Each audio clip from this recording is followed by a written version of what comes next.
These sweet little babies belong to Casey and Ruger. And we have a big boy here. He's the only boy in the litter, and I can tell you who's getting all the milk. Dear little big boy. I mean, look at him. He's gonna look just like his daddy, but bigger, because he is huge. He is a chunk. Who's your big boy? Okay. Look at this gold girl. That's a big blonde girl. Oh, she's gonna look gorgeous. So this boy is Champ. That pink one's Candy.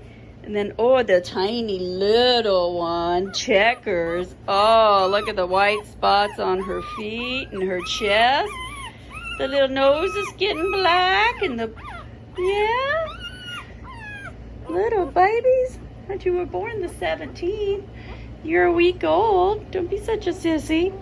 And then this is the lime ribbon. Look at that teddy bear face. Little heart on her head. And that one, Channing, which leaves my, that's really the only curly one here. Kelly. Oh yeah, you yawn. Your nose is turned in nice and black. And that is surely telling me one thing. Dogs are conceived for almost up to 2 weeks. So what that's telling me, you know, I'm looking at this nose, solid black. This nose, solid, such a solid black, filled in already. Her nose, dark brown, almost black. And this one's brown. So you get the two biggest ones have solid black noses. These, they're a little bit farther behind, so a few days behind. And then this one, look at this. Big, big difference in the noses here. Look. So that's telling me that this one is not a runt. She will get just as big as the others. That, you know, and see if we do like year 2. Can't get him to cooperate. But there is a little difference there too.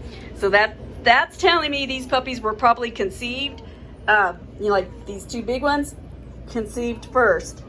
And then you got the 2 middle ones a couple of days later. You know, could have been 5 days later, could have been a week later. This little bitty one here was conceived. So she is actually just younger than the other puppies. Nothing wrong with that at all. Happens all the time.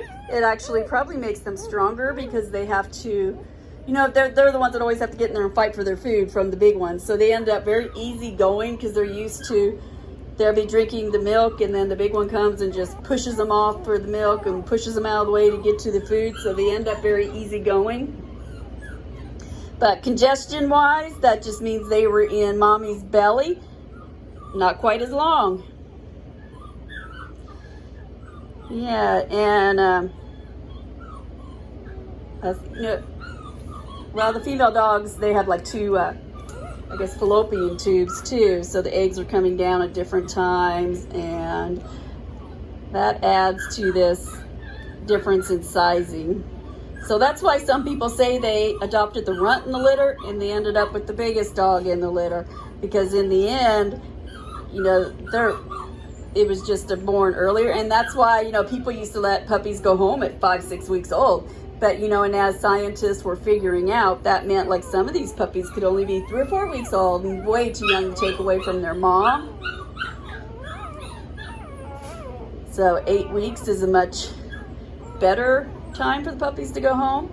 Because if you look at this one, then you're saying, okay, these big ones, they're 8 weeks, they can go home. They're probably almost like 9 weeks. And then these 2 would be like your 8 weeks. And this one could only be more like 6 weeks old. Poor little baby. Okay, so that's your little dog education thing for today. I know, I come up with them all. But I like to just share my knowledge base, things I've learned over 18 years. So here they are at 1 week old.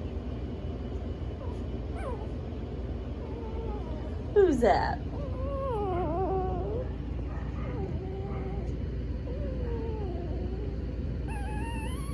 He's our little runt crying. See, that's what it sounds like in the nursery. A bunch of little puppies. Say, see you next week.